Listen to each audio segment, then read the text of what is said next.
السلام علیکم ورحمۃ اللہ وبرکاتہ۔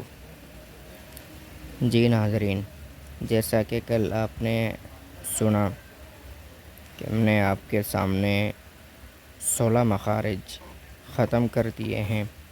آج ہم مخارج میں سے آخری مخرج پڑھیں گے، جو کہ مخرج نمبر 17۔ اللہ کے حکم سے ہمارا مخارج سیریز اپنے اختتام کو پہنچ رہا ہے۔ آگے انشاءاللہ ہم صفات اور پھر آگے کے جو قواعد ہیں وہ پڑھیں گے۔ امید ہے روزانہ کی طرح یہ ویڈیو بھی آپ کو پسند آئے گی۔ چلیے شروع کرتے ہیں۔ اعوذ باللہ من الشیطان الرجیم، بسم اللہ الرحمن الرحیم۔ مخرج نمبر 17، خیشیوم یعنی ناک کا بھانسا، اس سے غنہ نکلتا ہے۔ خیشیوم کہتے ہیں ناک کی جڑ کو، یعنی اس سے مراد ناک کی ہڈی والا حصہ ہے، اور یہی اس غنے کا مخرج ہے۔ کسی بھی حرف کے مخرج کو جاننے کا طریقہ، جیسا کہ پچھلے سبق میں بھی عرض کیا تھا، وہ یہ ہے کہ اس حرف کو ساکن کر کے اس سے پہلے حمزہ متحرک لے آیا جائے، اور جس جگہ پھر حمزہ متحرک ہو اور آگے والا حرف ساکن ہو تو ان کو پڑھا جائے۔ جہاں آواز ختم ہو تو وہی اس حرف کا مخرج کہلاتا ہے۔ یہ ہو گئی ہماری 17 مخارج۔ آگے ہم آپ کے سامنے مخارج کا خلاصہ بیان کرنے جا رہے ہیں، تاکہ مخارج یاد کرنے میں آسانی ہو، اور انشاءاللہ جب ہم آگے قرآن پاک شروع کریں گے سورہ فاتحہ سے، تو وہاں بھی وقتاً فوقتاً ہم مخارج کو دہراتے رہیں گے، تاکہ قرآن پاک کو صحیح تلفظ کے ساتھ ادا کرنے میں آسانی ہو۔ شروع کرتے ہیں مخرج نمبر 1 سے لے کر مخرج نمبر 17 تک کا خلاصہ۔ ایک مخرج پیچھے ہم نے تفصیل کے ساتھ پڑھا تھا، یہاں ہم صرف مخرج کا نام لیں گے اور اس کے حروف بتائیں گے، اور وہ کہاں سے ادا ہوتے ہیں وہ جگہ بتائیں گے، تو اسے کہتے ہیں خلاصہ۔ جیسے کہ مخرج نمبر 1 جوف دہن، اس سے 3 حروف الف، واو اور یا مدہ ادا ہوتے ہیں۔ مخرج نمبر 2 اقصی حلق، اس سے حمزہ اور ہا نکلتے ہیں۔ تیسرا مخرج وسط حلق، اس سے عین اور ہا ادا ہوتے ہیں۔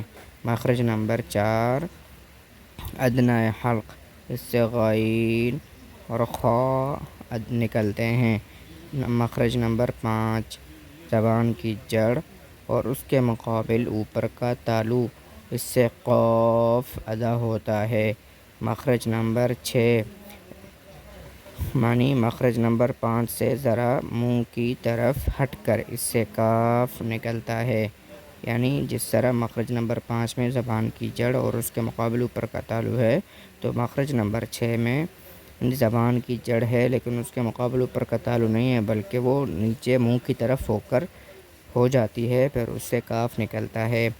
مخرج نمبر 7 زبان کا درمیان اور اس کے مقابل اوپر کا تالو، اس سے جیم، شین اور یا جو کہ غیر مدہ ہو ادا ہوتے ہیں۔ مخرج نمبر 8 زبان کی کروٹ اور اوپر کی ڈاڑھوں کی جڑیں، اس سے غاد نکلتا ہے۔ مخرج نمبر 9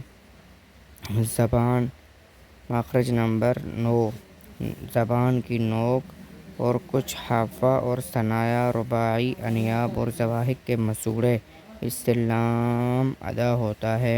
مخرج نمبر 10 ثنایا رباعی اور انیاب کے مسوڑے، جب مسوڑوں سے زبان کی نوک لگے اس سے نون نکلتا ہے۔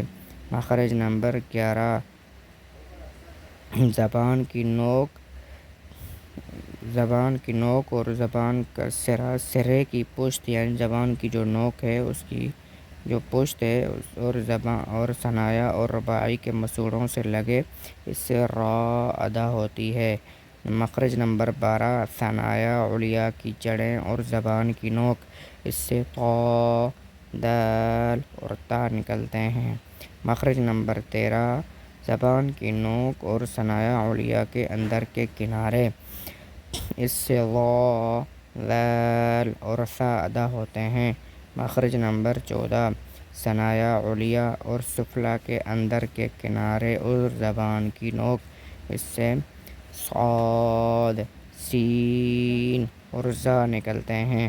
مخرج نمبر 15 نیچے کے ہونٹ کا شکم یعنی نیچے کے ہونٹ کا پیٹ اور ثنایا علیہ کی نوکیں، اس سے فا ادا ہوتا ہے۔ 16واں مخرج دونوں ہونٹ، اس سے با، میم اور واو نکلتے ہیں۔ البتہ با اور میم ہونٹوں کے ملنے سے ادا ہوتے ہیں اور واو غنہ کی طرح گول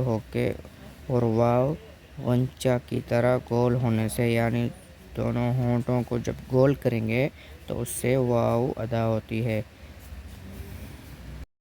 اور مخرج نمبر 17 یعنی آخری مخرج، اس سے غنہ نکلتا ہے۔ الحمدللہ ہماری مخارج کا بیان اور مخارج جتنی تھی اللہ پاک کے فضل سے بآسانی مکمل ہو چکے ہیں۔ آج کا یہ ہمارا مخارج کے حوالے سے آخری سبق ہے، اور انشاءاللہ کل ہم صفات کے بیان میں پڑھیں گے۔ امید ہے روزانہ کی طرح آج کی ویڈیو بھی آپ کو پسند آئی ہوگی۔ اگر آپ ہمارے چینل پر نئے ہیں تو چینل کو سبسکرائب کریں اور بیل آئیکن کو ضرور پریس کریں تاکہ ہماری ہر آنے والی نئی ویڈیو بآسانی آپ تک پہنچ سکے، اور اپنی بہترین اور خصوصی رائے سے کمنٹ میں ہمارا حوصلہ بڑھائیے۔ جزاکم اللہ خیراً کثیراً فی الدارین۔